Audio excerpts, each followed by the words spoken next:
One of the most common questions I get asked by newcomers to the area is, what are the best schools? And unfortunately, it's not an easy question to answer. Here in Canada, we have something known as the Fraser Institute school ranking system, which is used to rank schools. But is it really an accurate gauge of which schools are the best and which are not? In order to create your own opinion on the system, you're going to need to learn a little bit more about it first. And the good news for you is that you're in the right place, because in this video, I'm going to explain the methodology behind the ranking system, some of its flaws, and the opinions of some teachers who work in the school system. The Fraser Institute is a Canadian think tank that publishes annual school rankings based on standardized test scores. These rankings are widely used and often cited in the media and by policymakers, but they have also been the subject of controversy and criticism. First, it's important to understand the methodology used by the Fraser Institute to rank the schools. The Institute uses a calculation called the School Performance Index, which is based on student performance on standardized tests to rank schools. This index is used to rank schools in each province, and the rankings are then published annually by the Fraser Institute. While this approach can provide valuable information, it does not take into account other important factors that can impact a school's quality, such as the effectiveness of its teaching, the strength of its curriculum, or the support and resources it provides to students. Next, we need to consider the reliability of these test scores as a measure of school performance, as this is also a subject of debate.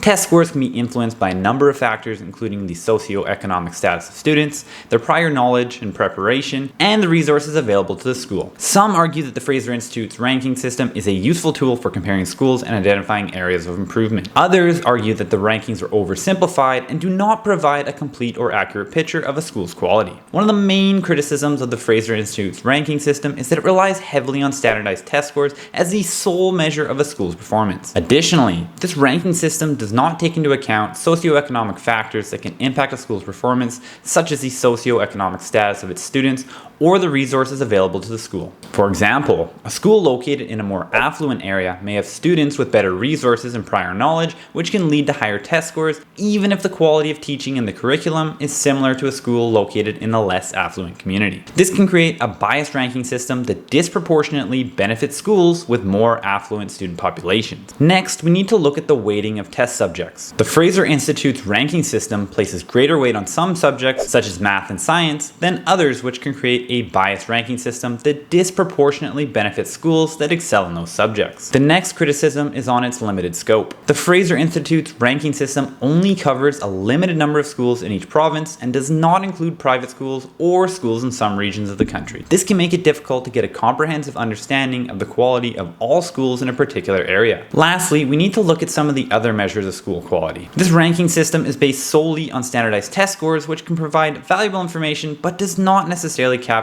all aspects of a school's quality. It can be helpful to consider other measures of school quality, such as graduation rates, college and university preparation, extracurricular activities, and student and parent satisfaction. These measures can provide a more comprehensive understanding of a school's quality and can help to give a more well-rounded view of a school's performance. In addition to the Fraser Institute's rankings, it can also be helpful to consider other sources of information when evaluating a school, such as independent reviews, evaluations by education experts, and the opinions of parents, students, and teachers. I have a lot of friends that work as teachers in the Surrey and Langley school districts, and they had some great, valuable insight to share. Many said similar things regarding the biases the testing presents, as well as the fact that certain schools base their curriculum and teachings on the testing system to ensure their students will score well, and thus the school will be ranked highly. I was also able to get a great anecdote from a teacher who has worked in the Surrey school district for a number of years and currently works at a school that ranks poorly based on the system. Here's what she had to say. Basically, there is no system that accurately or fairly ranks public schools. The FSA testing the Fraser Institute does is flawed in countless ways and disproportionately negatively affects schools with student populations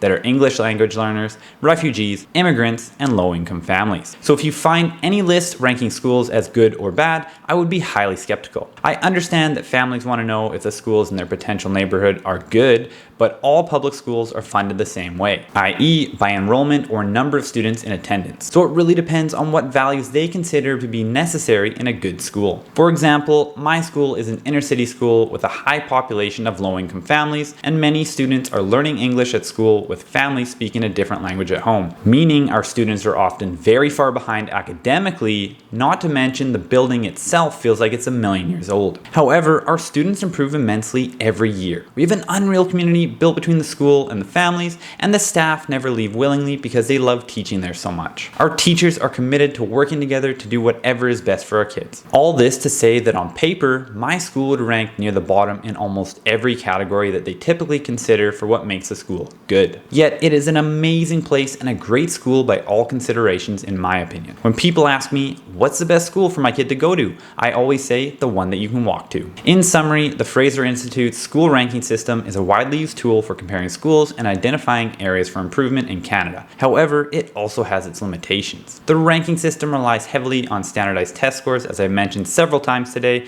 which can provide valuable information but does not capture all aspects of a school's quality, such as teaching effectiveness, curriculum strength, and student support. Additionally, the rankings do not take into account socioeconomic factors and context which can impact a school's performance and create bias. Also, it places a greater weight on some subjects over others, which can create another source of bias in the system. It's important to remember that test scores are not the only measure of a school's quality, and it's helpful to consider other measures of school quality such as graduation rates, college and university preparation, extracurricular activities, and student and parent satisfaction. Ultimately, the Fraser Institute's rankings can provide useful information when evaluating schools, but they should be used in conjunction with other measures and context to get a comprehensive understanding of a school's quality. I will leave some links down in the description for you to explore the different school districts, as well as one that will take you to the actual Fraser Institute rankings. But remember, take them with a grain of salt. If you did get any sort of value from today's video, all I ask is that you hit that thumbs up button so the algorithm will push it out to more amazing people just like yourself who want to learn more about the school system in BC. And if you'd like to see more videos just like this one, as well as community tours across the Lower Mainland, I suggest you consider subscribing to my channel. If you do have any questions, leave them down below and I'll be sure to get back to you as soon as I can. Thanks so much for watching, and we'll see you